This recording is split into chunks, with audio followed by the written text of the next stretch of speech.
she wasn't just America's grandmother.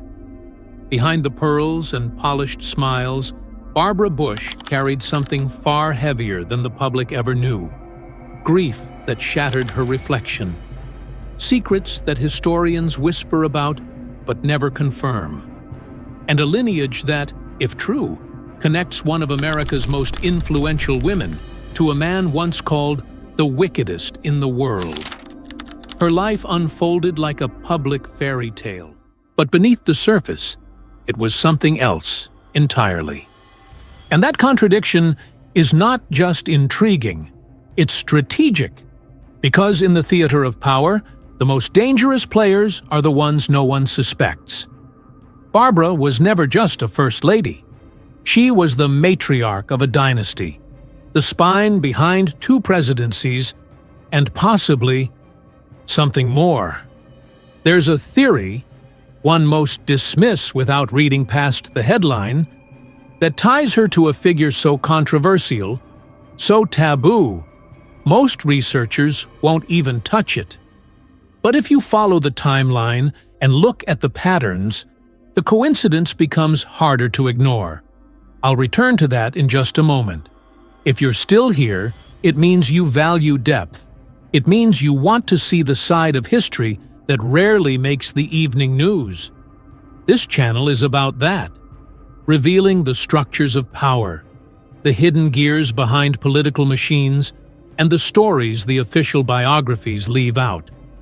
We're close to hitting a major subscriber milestone that will help us expand this type of content, deeper, bolder, and even more strategic.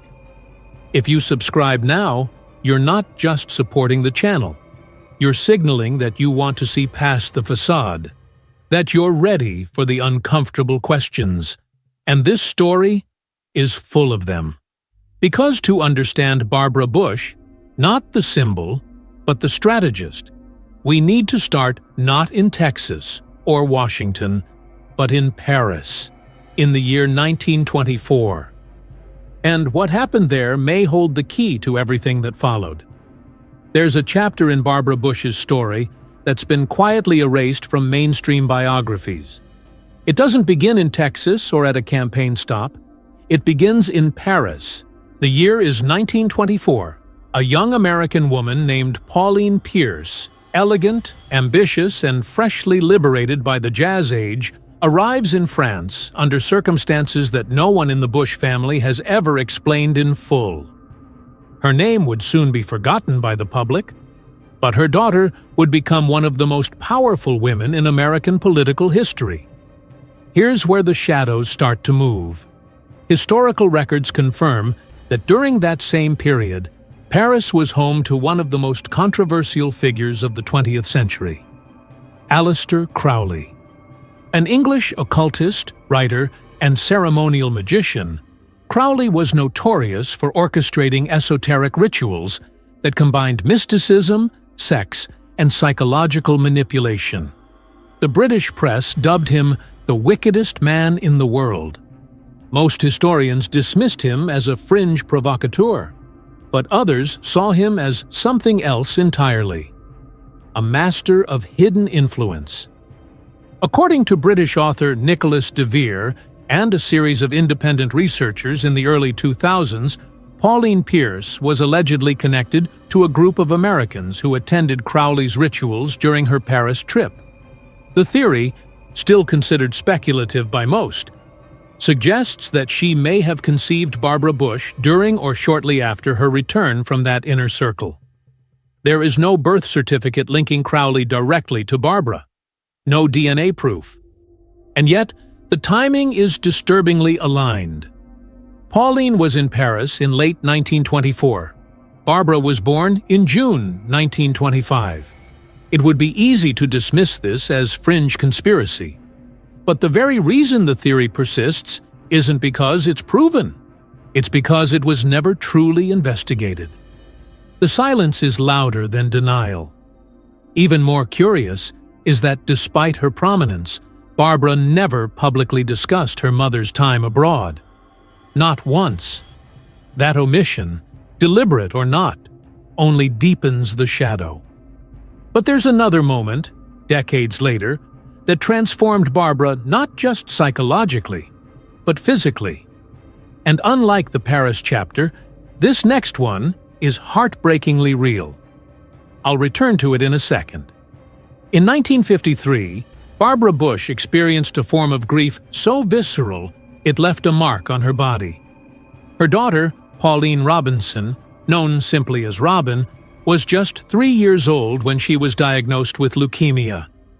At the time, the disease was a near-certain death sentence for children. The Bush family, still living in Midland, Texas, was thrown into a silent crisis. George H.W. Bush, ambitious and composed, focused on work and logistics, but Barbara unraveled. According to her own memoirs, she stopped recognizing her reflection. "I looked in the mirror," she wrote, "and I didn't know who I was. My hair had turned white overnight." Friends noticed her withdrawal. She refused to talk about the illness in public. But what she did carry, everywhere, for the rest of her life, was a lock of Robin's hair, preserved in her purse, a private memorial to a daughter the world barely knew. This loss wasn't just personal. It reshaped her emotional architecture. George H.W. would later admit that Robin's death left a hole in our hearts that will never close. But for Barbara, it was more than mourning. It was a pivot, from softness to resolve, from comfort to armor. Those who observed her in later years often described her as strong, even cold. What they didn't see was the fracture beneath that strength. A fracture sealed not with healing, but with discipline.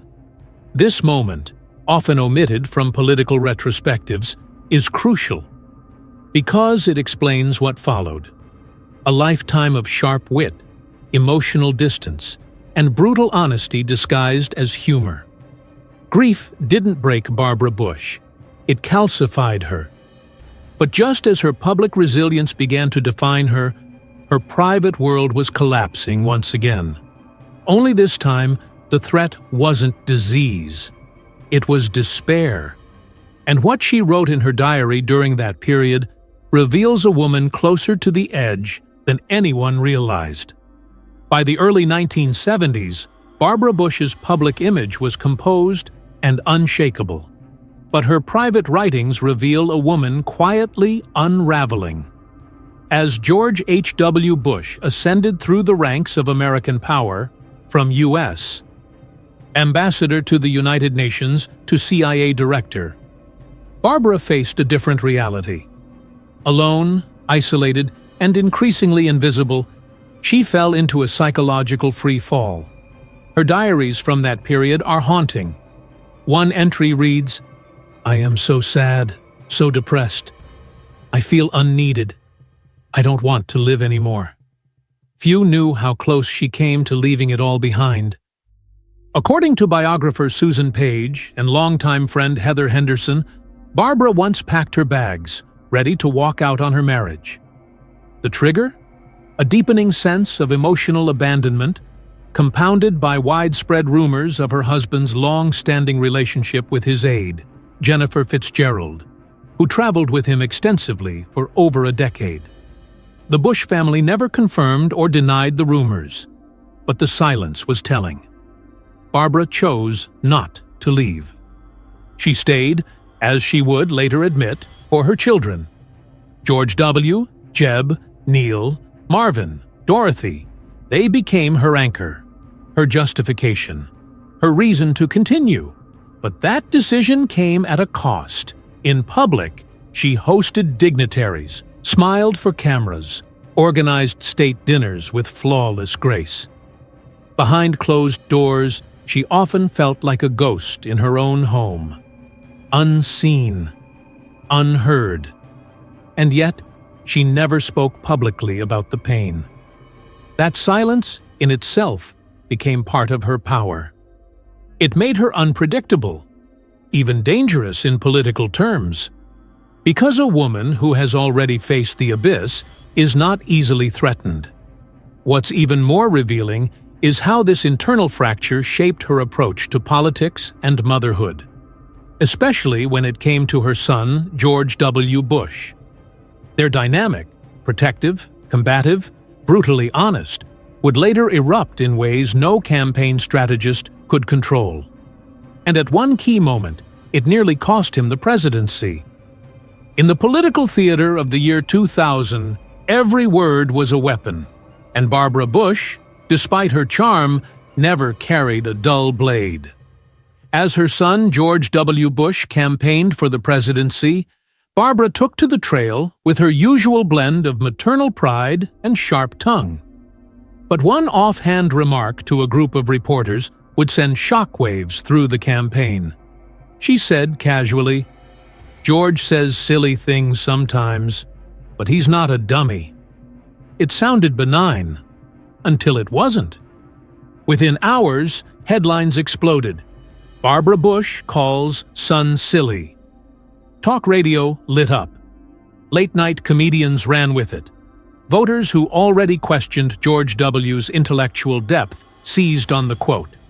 His polling numbers dipped by 3 points almost overnight, a measurable drop that triggered panic inside campaign headquarters. Strategists scrambled. Damage control meetings were held. And Barbara?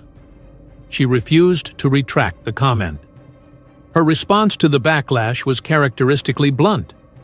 "If your own mother won't tell you the truth," she told biographer Donnie Radcliffe, "who will?"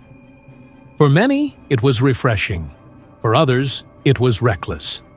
But for George W., the comment stung, not because it wasn't true, but because it came from the one person whose approval mattered most. Their relationship had always been complex. Barbara adored him, but never coddled him. She challenged him publicly and privately, in ways that often bordered on ruthless. George W. himself would later say her sharp tongue kept him grounded. But within the Bush inner circle, some viewed Barbara as both an asset and a liability, a woman whose presence demanded loyalty, but whose unpredictability came at a political price. Still, even that episode pales in comparison to the image she crafted in her final years, one that defied the expectations of how a first lady, a matriarch, or even a dying woman should behave. Because when the end finally came, Barbara Bush didn't fade quietly. She went out the same way she lived, blunt, unfiltered, and entirely on her own terms. Barbara Bush's final days did not unfold like a national tragedy. There were no grand farewells, no carefully choreographed moments of legacy management. Instead, there was bourbon. There were jokes. There was honesty. And above all, there was control. In April 2018, as she lay dying of congestive heart failure and complications from chronic obstructive pulmonary disease, Barbara gathered her family at her home in Houston. She made one thing clear: there would be no more hospital trips, no more machines. She was ready, but not solemn. According to close sources, including granddaughter Jenna Bush Hager, Barbara maintained her signature sharp wit until the very end. At one point, a nurse was reportedly stunned when Barbara quipped, "George turned out like that because I smoked and drank while pregnant."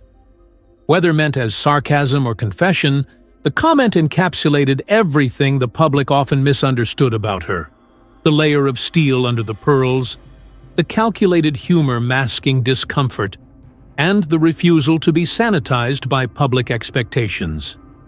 For decades, Barbara had a ritual: 1 glass of bourbon every evening. She called it medicinal. Others called it unladylike. But to her, it was simply part of who she was, unapologetically human. Her humor was never random. It was her weapon of choice. It disarmed critics, intimidated rivals, and at times destabilized even her own family. Those who witnessed her final moments describe a woman entirely at peace with her life. Not because it had been easy, but because she had never surrendered control. Not to institutions, not to her husband's presidency, not even to death. The image of her, sipping bourbon in a quiet room filled with family, is more than a comforting anecdote. It's a closing act, one that affirms a life lived with ruthless clarity. But for all her personal strength, there was one moment, public, political, and devastating, that revealed something else entirely. Not just about Barbara, but about the fragile line between privilege and perception. And in 2005, that line collapsed under the weight of 10 words. September 2005. Hurricane Katrina had just devastated the Gulf Coast. Over 1,000 dead, entire neighborhoods submerged, and tens of thousands displaced, many of them poor, many of them black, were being sheltered inside the Houston Astrodome. It was one of the most visible humanitarian crises in modern American history. And into that chaos walked Barbara Bush. What she said during her visit would ignite a national firestorm. In an interview with NPR's Marketplace, she remarked, "And so many of the people in the arena here, you know, were underprivileged anyway. So this is working very well for them." The backlash was instant. Critics accused her of arrogance, classism, and racial insensitivity. Civil rights leaders likened her to a modern-day Marie Antoinette. In a single sentence, the matriarchal warmth that once defined her public image cracked, revealing, to many, a patrician detachment from the suffering around her. Defenders argued that she was simply referencing the quality of aid being offered, that it was poorly phrased, not malicious. But intent mattered less than optics, and the optics were brutal. Thousands of survivors, huddled in an overcrowded stadium, being told that their tragedy might have improved their circumstances. The damage to her legacy, at least among those outside her political base, was immediate and enduring. This wasn't just a public relations error. It was a glimpse into the kind of worldview shaped by decades of privilege, insulation, and unchecked influence. Barbara Bush didn't see herself as elite, but she spoke, often, like someone who had never truly known powerlessness. And in a country where perception can be more dangerous than policy, her words landed like a verdict. Still, even this wasn't the end of her influence. Because Barbara Bush didn't need a microphone to shape outcomes. Her most strategic moves were made behind closed doors, far from cameras, far from headlines. And one of those moves, made in 1988, would reshape the Republican Party in ways still felt today. In 2008, during the presidential race that would end with Barack Obama's election, the Republican ticket was rocked by internal disarray and media scrutiny. Much of it aimed at Sarah Palin, the vice presidential nominee chosen by John McCain. When CNN's Larry King asked Barbara Bush what she thought of Palin, her answer was sharp, polished, and devastating. "I sat next to her once," she said. "She's very beautiful, and I hope she stays in Alaska." To most viewers, it was a veiled insult, couched in civility, but unmistakably dismissive. Yet among political insiders, the statement carried deeper weight. Barbara Bush wasn't just a former First Lady offering an opinion. She was the silent strategist of a dynasty, a woman whose influence extended well beyond her public role. Her words weren't just commentary. They were signals.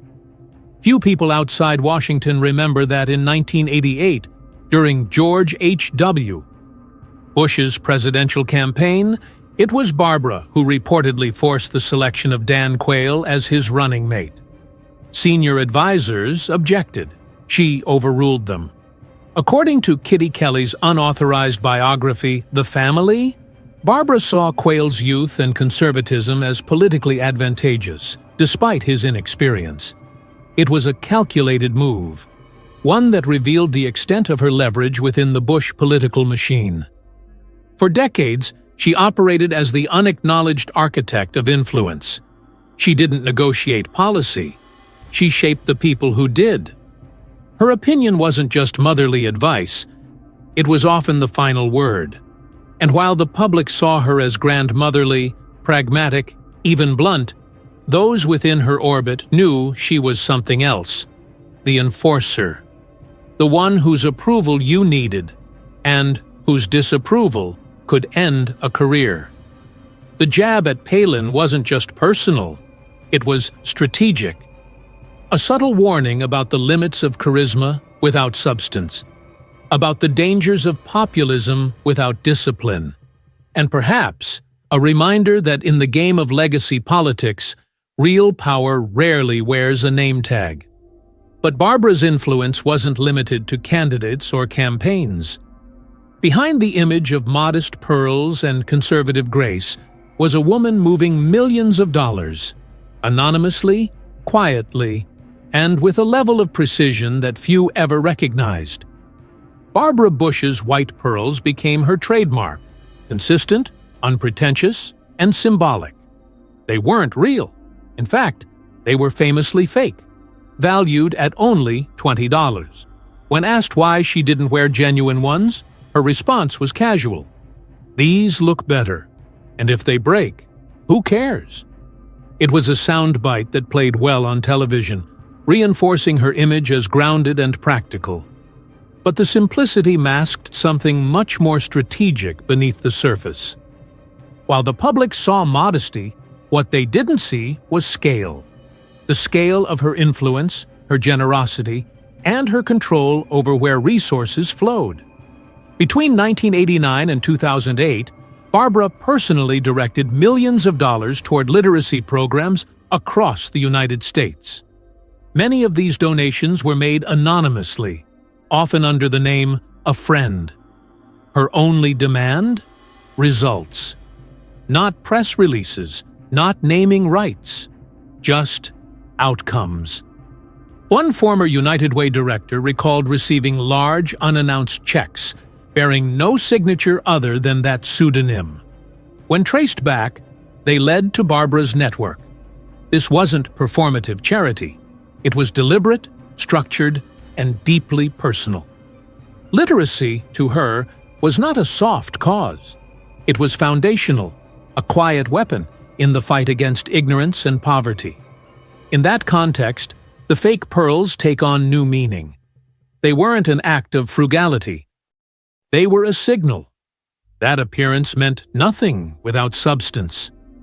That real value existed off-camera, in boardrooms, in libraries, in underserved communities. It's easy to remember Barbara Bush as a relic of a more civil political era. But these details point to something else.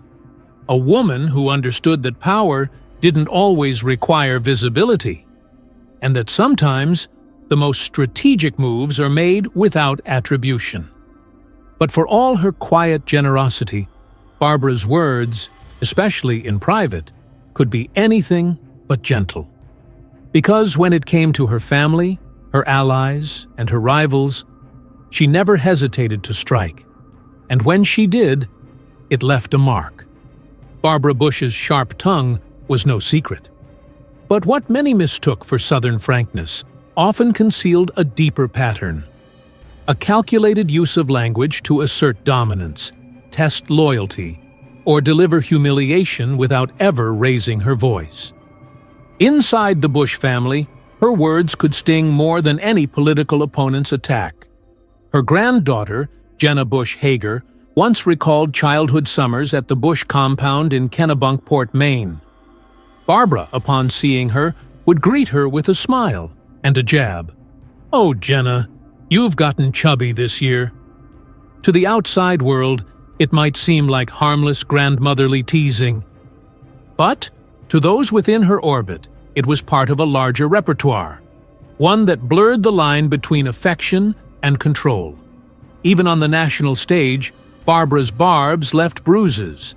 In 1984, While commenting on Democratic vice presidential candidate Geraldine Ferraro, she said, "I can't say it, but it rhymes with rich."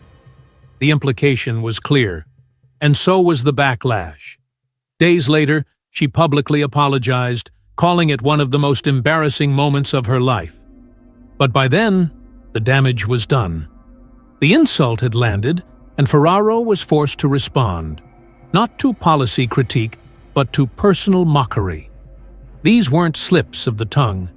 They were tools. Barbara used humor and insult not as reaction, but as strategy. They disarmed allies, destabilized rivals, and reminded everyone around her that proximity to power did not guarantee immunity from it. Her role within the Bush dynasty was never ceremonial. She enforced the boundaries of the family empire with language as sharp as any political tactic.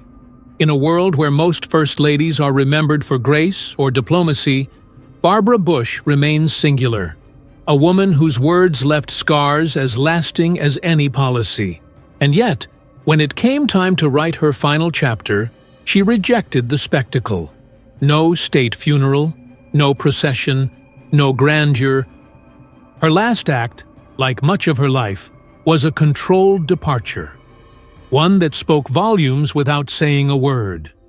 2 months before her death, Barbara Bush gathered her family and made a simple but resolute request. No state funeral, no military parade, no pomp. "I am not a queen," she said. It wasn't modesty, it was control. One last decision from a woman who had spent her life shaping narratives, often without ever appearing to. When she passed on April 17, 2018, the American political establishment responded with reverence. 4 former presidents attended her funeral, but there were no public processions, no formal motorcades, no national televised spectacle. Her coffin was carried not by soldiers, but by her grandsons. And the setting, St. Martin's Episcopal Church in Houston, was chosen for its familiarity, not its grandeur. Even in death, Barbara remained consistent. No theater, no excess, just intention. Beneath the Texas oak trees, the quiet burial was both symbolic and strategic, a final assertion of values that had long defined her legacy. She had seen the machinery of state funerals up close. She chose not to become part of it. For the Bush family, it was a passing marked by restraint. For observers, it was a final contradiction. A woman who moved presidents and policies, now exiting with almost monastic simplicity. But that contrast was never accidental. It was her final lesson, that true power doesn't announce itself. And yet, when you trace the arc of her life, from unspoken origins in Paris to personal tragedy to calculated influence, one question lingers. If this was the public story, what else remains buried? What else did Barbara Bush carry to the grave that history, perhaps, isn't yet ready to confront? Because sometimes the most dangerous secrets are the ones no one dares to verify. Barbara Bush's legacy isn't written in legislation or carved into monuments. It lives in the margins, in the silences she maintained, the influence she exerted without signature, and the political lineage she cemented. 2 presidents, 1 governor, multiple power brokers. A dynasty whose roots were reinforced not just by strategy or ideology, but by the steel of a matriarch who never needed to raise her voice to be obeyed. Her story is often framed as one of resilience. But that word doesn't capture the full spectrum. What Barbara embodied was calculation, the long game of power. She knew when to speak and when to remain silent, when to cut with sarcasm, and when to retreat into the background to let others fall into her orbit. Her life was not about occupying the spotlight. It was about deciding who could stand in it. And yet, questions remain. The theory about her possible origin, her mother's strange detour to Paris, the curious alignment of dates. These are dismissed by official historians, but not because they were disproven, because they were inconvenient. Perhaps the point was never to confirm them, but to make us wonder what else might be hidden behind public narratives. In a political landscape where every move is calculated for optics, Barbara Bush stands out precisely because her influence was rarely visible, and yet always felt. She reminds us that the most powerful people in the room are often the ones not speaking. Maybe the pearls were fake, but the legacy was not. And if history teaches us anything, it's this: the most enduring empires are built not by force, but by silence, controlled, composed, and at times deliberately unsolved.